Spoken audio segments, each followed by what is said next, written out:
Dakar, la capitale du Sénégal, située à l'extrême ouest de l'Afrique. Plus de 2,5 millions d'habitants. La plupart appartiennent au peuple Wolof. Le français est la langue officielle, mais le Wolof est la plus courante. La majorité de la population est musulmane, mais la liberté religieuse est garantie par la Constitution du Sénégal. Sa situation stratégique sur la côte atlantique intéressait beaucoup les empires coloniaux. Finalement, le territoire du Sénégal actuel a été attribué à la France. Dakar a été fondé au milieu du 19e siècle. On trouve encore des traces de l'époque coloniale dans la vieille ville, même après l'indépendance du Sénégal en 1960. La densité de la population est un défi pour la circulation. Durant des décennies, les cars rapides étaient le moyen de transport public le plus important.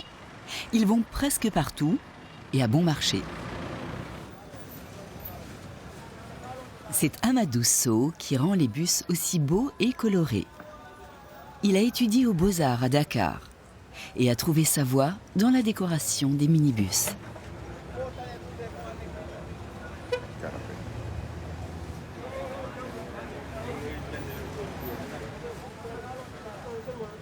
Le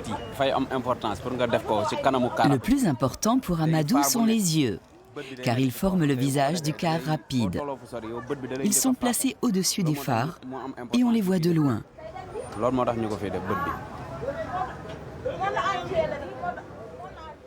Les cars rapides étaient importés de France. Certains sont en circulation depuis plus de 40 ans. Beaucoup ont plus de 4 millions de kilomètres au compteur. Mais les bus vont être supprimés. Trop d'accidents, de pannes et d'échappements toxiques. Amadou trouve que ce n'est pas bien de supprimer les cars rapides. Pour lui, ils sont un symbole du Sénégal. Sans parler des pertes d'emplois. Peintres, décorateurs, électriciens, sans compter apprentis, chauffeurs. Et parce que c'est un moyen de transport bon marché. Amadou pense qu'il n'y a rien de mieux que les cars rapides. Ils durent éternellement et le moteur tourne 24 heures sur 24 chaque jour, sans aucun problème. Dakar est considéré comme le centre de la mode en Afrique. Collé Sohardo vend ses modèles dans sa propre boutique du centre-ville.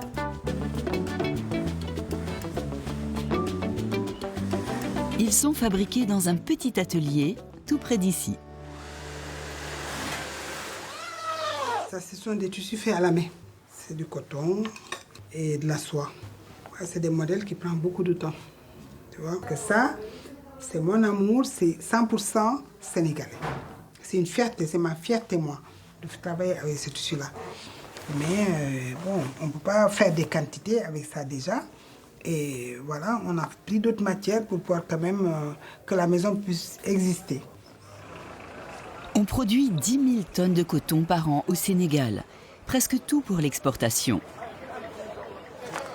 Les tissus que l'on trouve sur les marchés de Dakar viennent en grande majorité de Chine. Même le matériel pour le moussor, le turban traditionnel des Sénégalaises.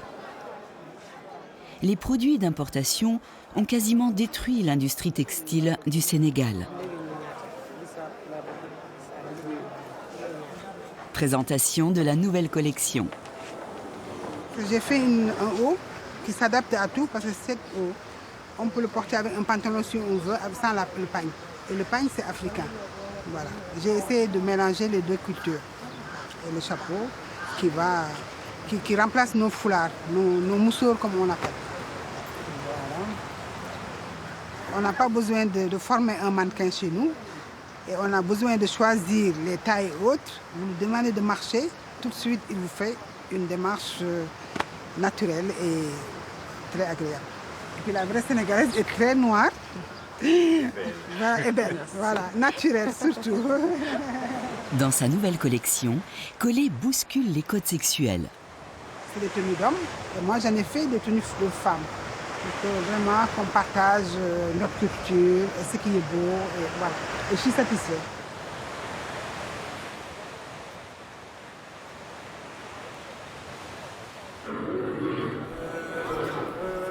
Le soir, sur la grande place de l'ancienne gare de Dakar.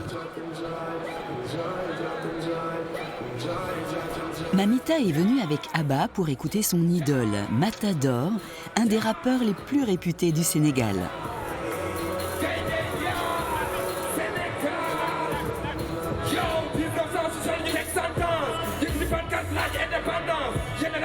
Ces textes parlent de ce qui préoccupe bon nombre de jeunes Sénégalais. Leur relation à la France et à l'Europe, le chômage, les drogues et la violence dans les faubourgs.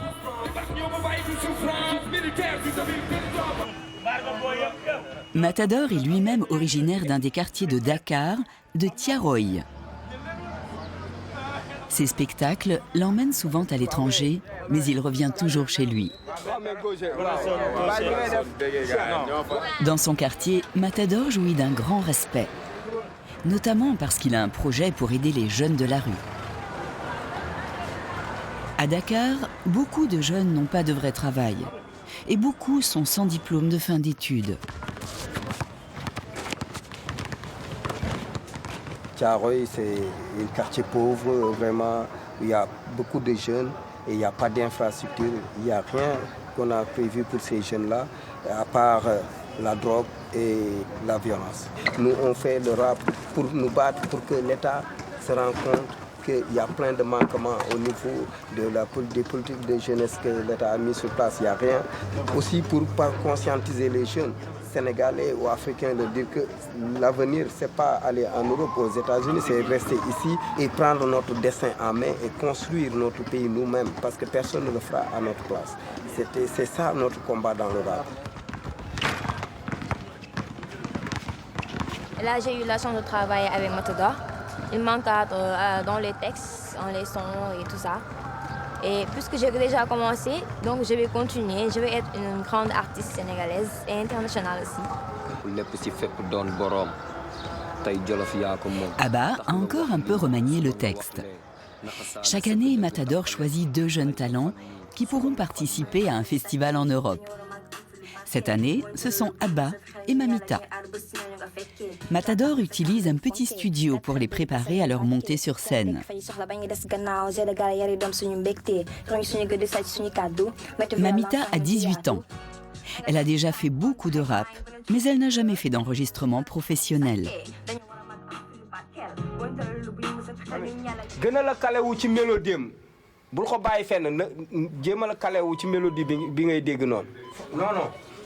Pour Matador, c'est important que les jeunes du quartier voient qu'il y a des chances qu'on peut exploiter. Comme pour Mamita, qui partira bientôt pour Stockholm. Parce que j'ai été choisie parmi beaucoup de gens, beaucoup de filles et beaucoup de garçons. Alors, je sais ce qui m'attend, je sais que je vais devoir travailler très dur pour réussir. Puisque j'ai été choisie, alors c'est une grande chance pour moi. Et c'est pas au hasard.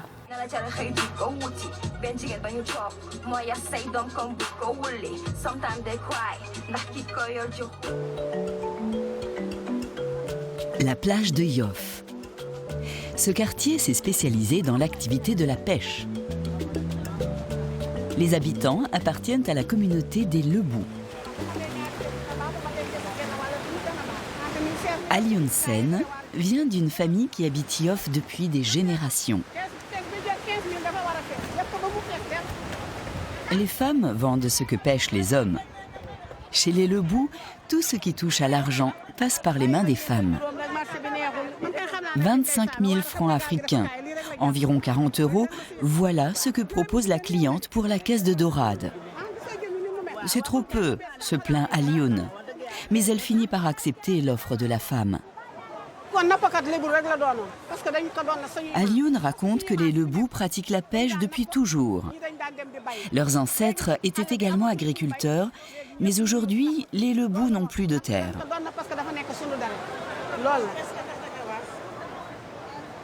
Le marché aux poissons de Yoff est le plus grand de Dakar. La famille d'Alioune habite non loin de la plage. La maison abrite 4 générations. Près de 80 personnes se partagent 3 étages et une cour intérieure.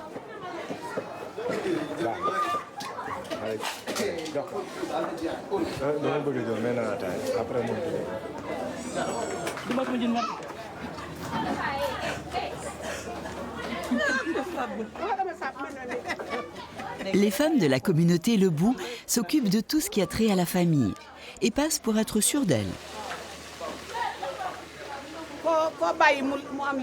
Alioune explique que les hommes font confiance aux femmes pour travailler, que les femmes Lebou sont autonomes, indépendantes et fières. Elle dit qu'il faut se respecter soi-même pour que les autres puissent vous respecter.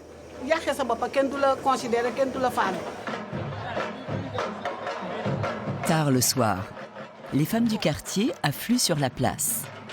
Une voisine a invité tout le monde au sabar. Le sabar est une tradition sénégalaise. Le mot sabar désigne un instrument de percussion. Les femmes se retrouvent pour danser. Elles se livrent à des solos acrobatiques qui durent à peu près 30 secondes. La technique est complexe et savoir bien danser est important pour être reconnu dans la communauté.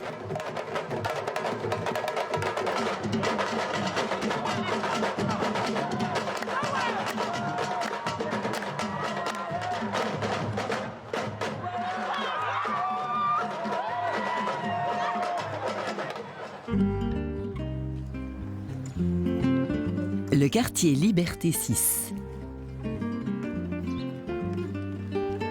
Shadrach Cédric Abdoulaye colle des affiches pour un petit spectacle dans le quartier.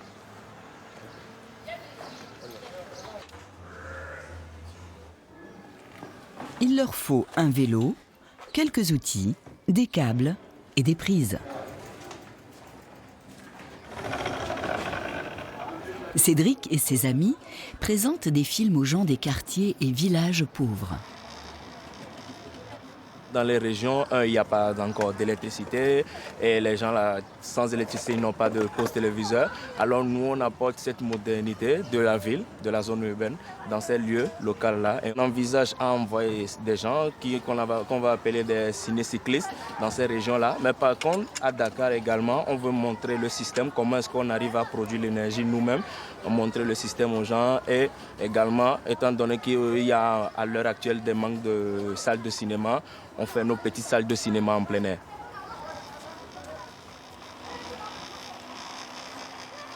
Ibrahima Dione est le technicien du projet. Il trouve des solutions pour tout. Bon, avec le moteur, tout ça, c'est des pièces de récupération qu'on a pris. On a ramassé certaines pièces dans la rue. Il y a certaines pièces qu'on a payées aussi. Facile à faire aussi, hein. Avec une petite boîtier, tu peux alimenter des ampoules, plus de 5 ou 6 ampoules pendant la nuit.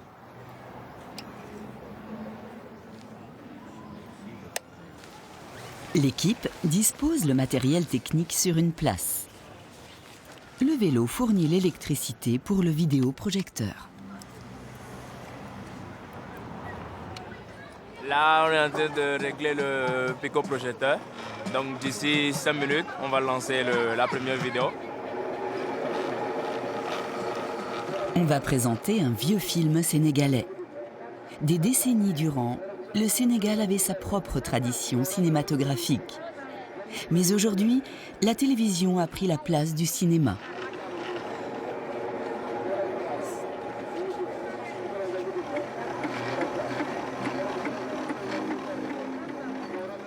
Un film projeté sur grand écran est un événement.